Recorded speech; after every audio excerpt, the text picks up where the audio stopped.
Benedicite, soy el Padre Julio desde el Eremitorio Emaús de la Iglesia Antigua Diversidad Cristiana. Continuamos conversando sobre la regla del Padre Nilo de Sora y la influencia o la importancia de la oración de Jesús en dicha regla. Hoy vamos a estar abordando el capítulo 5, que titula De las diferentes formas de lucha y para vencer los 8 principales tentaciones de la carne y otras. De alguna manera, el Padre Nilo en este capítulo sigue casi literalmente la obra de Evagrio Póntico sobre los vicios, la lista de vicios. Comienza el Padre con el primer vicio, que es la lucha contra la gula, y señala 3 aspectos que son bien importantes. En primer lugar, ¿cuál es la medida que debe observarse en las comidas? Ciertamente, todas las personas tenemos una complexión física diferente. Todas las monjas y los monjes desarrollamos tareas diferentes, unos tareas físicas, otros tareas manuales, otros tareas intelectuales. Cuando me refiero a tareas físicas, por ahí me refiero a trabajo pesado, ¿verdad? En la huerta, en el campo, en el monte. Entonces, evidentemente el requerimiento de alimento va a ser más que el que tiene otro monje que por ahí desarrolla manualidades o desarrolla trabajo intelectual. San Nilo insiste en que no existe una medida para todos, no puede fijarse una regla en la alimentación, sino que hay que tener en cuenta las necesidades del organismo y las tareas que uno desarrolla. Puede haber monjes o monjas que sean de poco comer, puede haber otros que sean de mucho comer. ¿Cuál es la medida entonces? Bueno, la fija Evagrio Póntico cuando dice que no se coma hasta la hartura, que no se coma hasta saciarse. Está bien comer hasta quedar satisfecho, hasta sentirse bien, hasta sentir saciado el apetito. No está bien continuar comiendo por glotonería, por golosería, ¿verdad? Y quedar saciado. El monje, la monja no puede quedar lleno de tal forma que se siente y le venga pereza, le venga sueño, porque realmente eso es un pecado de gula. Evagrio Póntico plantea que la medida exacta sería comer hasta quedar con un poquito de apetito, con un poquito de hambre. Entonces, ese comer dependerá de cada uno, de cada una, cuál es su medida. Pero cuando quede un poquito de hambre, cortar, suspender la comida. Bien. El segundo punto que plantea el Padre Nilo es cuál es el tiempo en que debe hacerse las comidas, y ahí guarda la tradición monástica de los días de ayuno. Los días de ayuno debe hacerse una comida y debe ser después de nona, o sea que las monjas y los monjes deberíamos, hasta la hora nona, los días de ayuno, no comer nada sólido. Ciertamente, ¿cuáles son los días de ayuno? Dependerá de las tradiciones y de las prácticas monásticas. Para unos será únicamente el viernes, para otros será los miércoles y los viernes, para otros será los lunes, los miércoles y los viernes. Bien, lo importante es que el día o los días de ayuno se respete ese horario y se coma a partir de la hora nona una sola comida. Una comida que debe ser discreta, que debe ser sobria, que no debe ser abundante, ¿verdad? Porque ya los padres hablaban de qué sirve ayunar si después uno se come todo lo que ayunó, ¿verdad? Durante un día. Los días donde no se guarda el ayuno, el padre Nilo plantea que se puede hacer una segunda comida y se puede adelantar la primera. O sea que entre tercia y sexta se podría estar haciendo la primera comida y entre nona y vísperas o después de vísperas la segunda comida. Siempre insistiendo en la discreción, en la sobriedad, en la austeridad. En estos tiempos que corren, evidentemente, la austeridad tiene que ver también con la solidaridad. Pensar que muchas personas en muchas partes del mundo tienen una sola comida, muchas ni siquiera eso, viven de la caridad. Entonces es una forma de que las monjas y los monjes nos solidaricemos con aquellos pobres, aquellos empobrecidos, aquellos desprotegidos de la sociedad. El tercer punto que plantea el padre Nilo sobre el tema de la gula es qué distinción tenemos que hacer o qué clases de comida tenemos que comer. Y en este sentido prima el sentido común. Los monjes podemos comer todas las comidas siempre y cuando lo hagamos con discreción. Aquí entra en juego también los criterios que tengamos en nuestras prácticas monásticas. Algunos que somos vegetarianos comeremos evidentemente todo menos carnes y sus derivados. Algunos que son veganos no comerán nada de carne ni derivados. Algunos que no son ni vegetarianos ni veganos comerán carne con criterio, ¿verdad?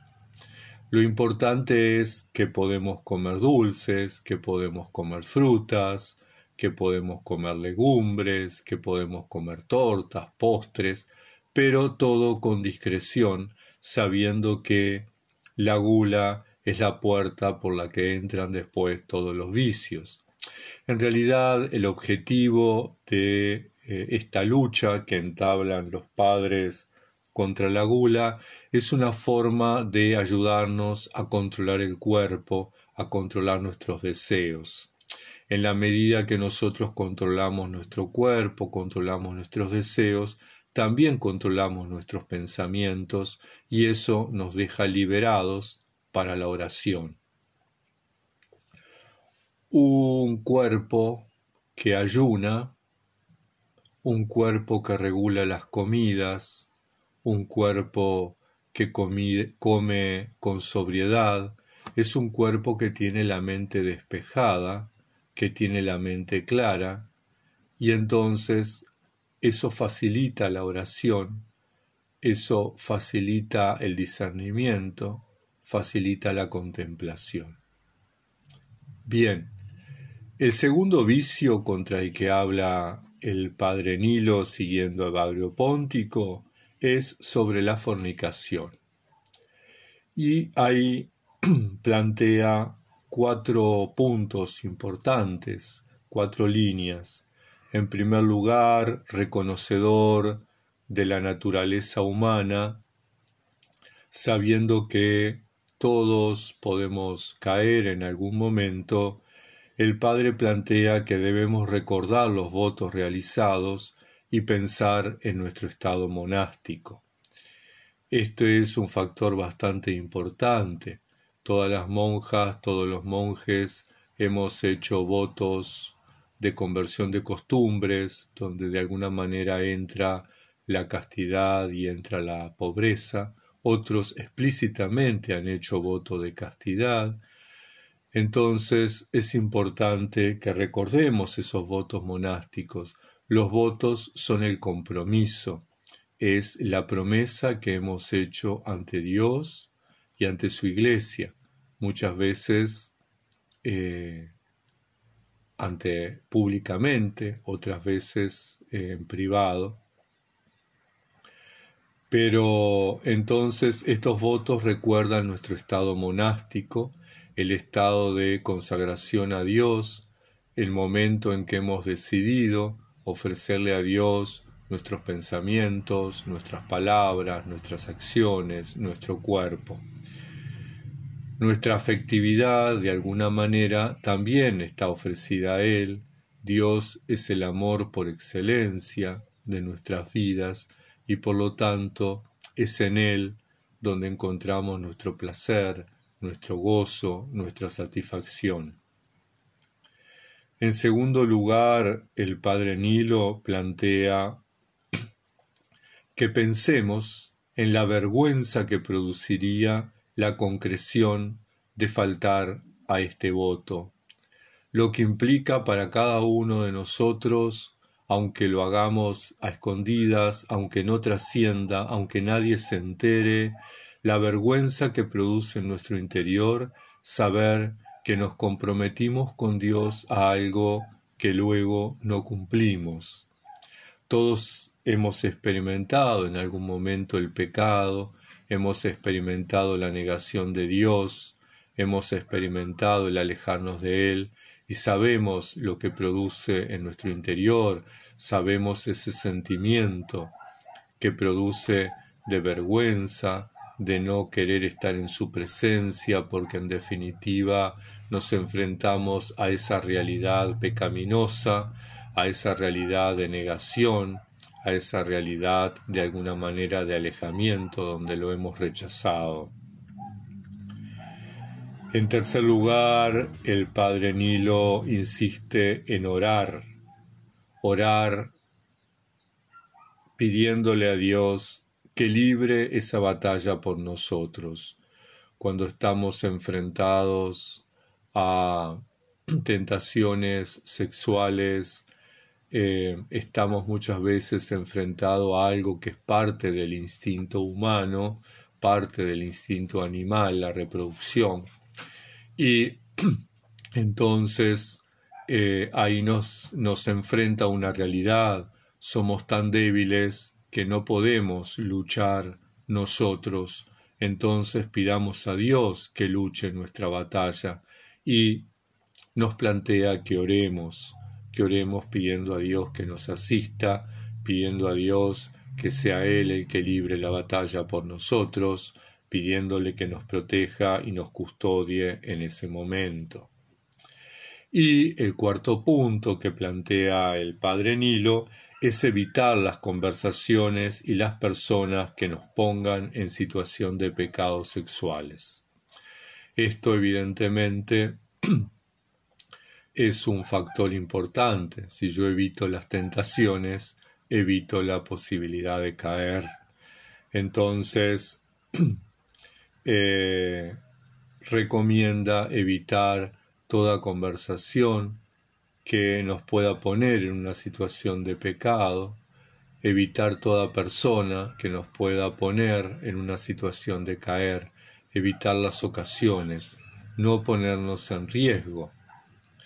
Y en este sentido es importante que las monjas y los monjes no nos confiemos, no creamos que hemos logrado un estado de castidad por nuestras fuerzas, por nuestros méritos, porque no es así.